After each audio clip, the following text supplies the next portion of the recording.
Eu já estive onde você está. E lidar com clientes frustrados, Wi-Fi que não funciona, problemas que parecem não ter fim. No final, o que sobra é retrabalho, estresse e aquela sensação de que você poderia ter feito algo melhor. Eu percebi que não adianta saber tudo sobre tecnologia ou roteadores. O verdadeiro segredo está em entender o problema do cliente e atacar o ponto certo. Por isso que eu criei esse e-book para você. Então eu vou abrir o e-book aqui e vou junto contigo explanar um pouco mais do que só a parte teórica que você vai receber, mas também alguns conceitos que estão aqui na minha cabeça sobre essas respostas cruciais que vão fazer a diferença aí no seu atendimento. Transforma atendimento em excelência. Esse é um guia definitivo para técnicos de telecomunicações. Primeira pergunta, quais são os principais cômodos onde você utiliza o Wi-Fi? Essa pergunta você vai fazer para o cliente porque pode definir 100% funcionabilidade do Wi-Fi. Entenda, se ele utiliza o Wi-Fi muito mais na sala, mas a gente posiciona o roteador em outro cômodo, isso com certeza vai afetar o funcionamento do Wi-Fi. Ou até mesmo para a gente puxar um ponto adicional, puxar um cabo para algum computador que ele utilize. Se a gente não souber disso, onde ele está utilizando essa internet, a gente não vai ter uma assertividade e provavelmente o Wi-Fi realmente não vai funcionar como deveria. E o cliente vai reclamar, vai ligar reclamando, com certeza. Então, a gente deve entender o cliente, porque muitas das vezes ele prefere que fique na sala, que fique escondido, que fique dentro de um móvel, que fique no mesmo lugar onde as outras empresas que ele já era cliente dele, ou melhor, quem sabe o cliente prefira instalar no mesmo lugar onde as outras empresas já instalaram o Wi-Fi, mas nem sempre esse é o melhor local. Então é o correto a gente estudar realmente, saber onde ele mais utiliza para deixar o roteador o quanto mais próximo desse local possível, caso contrário ele vai sim ter um problema no seu sinal Wi-Fi. Segunda pergunta. Quantos dispositivos normalmente estão conectados no Wi-Fi ao mesmo tempo? O cliente não se liga disso, o cliente não tem essa noção. Às vezes ele reclama da velocidade que você está vendendo para ele e no celular dele não chega essa velocidade. Quando a gente faz essa pergunta e a gente fala assim, olha, você contratou 700 megas e agora a gente somou que você tem 3 celulares, que é o do marido, da esposa e de um filho, mais uma televisão, um IPTV, já são 5 dispositivos conectados na mesma internet, no mesmo Wi-Fi. Se ele tinha 700 megas contratado, vai ser dividido para cada um dos dispositivos. Não vai estar funcionando 700 megas para cada um. Então sim, é aí que você prova que ele realmente precisa dessa velocidade, porque muitos dispositivos conectados, ele vai acabar dividindo a sua velocidade da sua internet. Beleza? Terceira pergunta. Você já teve problemas com o alcance de sinal Wi-Fi?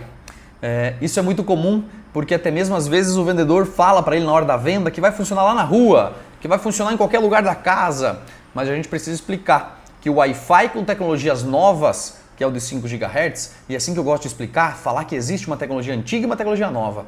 A tecnologia antiga de 2.4, ela tinha um limite de velocidade. Hoje a gente não tem mais como dar conta da demanda que a gente tem na internet com a velocidade de 2.4.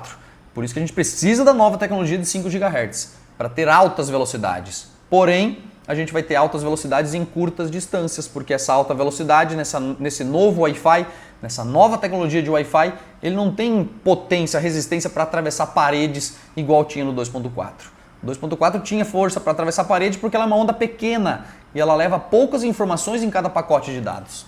Agora no 5 GHz ela é uma onda maior e ela leva muitas informações em cada pacote de dados. Então é uma informação muito densa e para atravessar uma parede aqui, esse Wi-Fi de 5 GHz com altas velocidades não vai conseguir passar e ele vai ter problema devido às barreiras.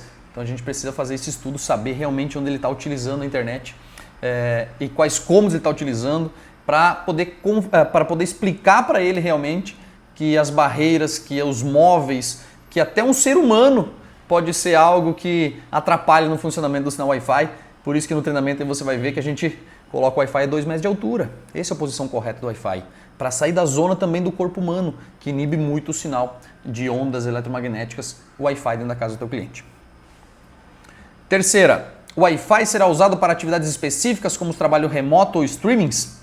A gente precisa ter certeza disso, porque muitas das vezes, se o cliente realmente tiver uma utilização dessa internet para algo mais específico, muitas das vezes a gente precisa identificar porque se ele tiver um computador fixo para utilizar, ele vai ter que receber um cabo de rede com velocidade e qualidade total de internet, não pelo Wi-Fi. Principalmente para stream, principalmente para fazer upload de vídeos ou arquivos de altas densidades. Se esse cliente utiliza a internet para home office, que ele faz videoconferência com empresas, ele também provavelmente vai ter que receber um cabo de rede e não ficar somente no Wi-Fi. Então essa pergunta é crucial para você identificar por que e como que ele usa a internet para você conseguir realmente resolver o problema dele. Quinta pergunta. Você já sabe onde prefere colocar o roteador ou quer a minha recomendação técnica? Então nesse momento existe um software que também vai te ajudar a provar para o cliente onde que realmente o Wi-Fi vai ficar melhor, que é o Wi-Fi Man ou Wi-Fi Analyzer, tá? Treinamento, depois vocês vão ver isso. Mas a gente consegue identificar o canal e a potência do Wi-Fi dependendo de onde o roteador esteja instalado. Então você instala o roteador num quarto, anda dentro da casa do cliente mostrando para ele e provavelmente isso sim vai te ajudar a provar. É tipo assim, ó, você vai explicar para o cliente sobre o Wi-Fi e ele não vai querer te entender. Então você desenha para ele. É no aplicativo de celular que você prova isso, mostra para ele, fala, olha, o melhor local do teu roteador é aqui, no meio da tua sala. Então aqui a gente vai ter que instalar uma tomada ou não, ou já tem uma tomada, porque muitas das vezes o problema é tomada. Entenda, se o problema é uma tomada, a gente precisa resolver o problema da tomada. O primeiro problema é a posição do roteador. A gente identificou que o melhor local é aqui. Agora não tem como porque não tem uma tomada. Aí a gente vai ter que entrar de novo, provando para o cliente que é melhor ele instalar uma tomada, contratar um eletricista. Às vezes você, técnico, pode ter uma parceria com o eletricista da cidade para já chamar ele e falar, olha, custa tanto, ele já vem aqui, já instala e tu nunca mais vai ter problema com Wi-Fi. Na minha opinião, vale a pena você enfatizar isso, provar, bater nessa tecla com o cliente e não deixar ele escolher às vezes o local. Beleza?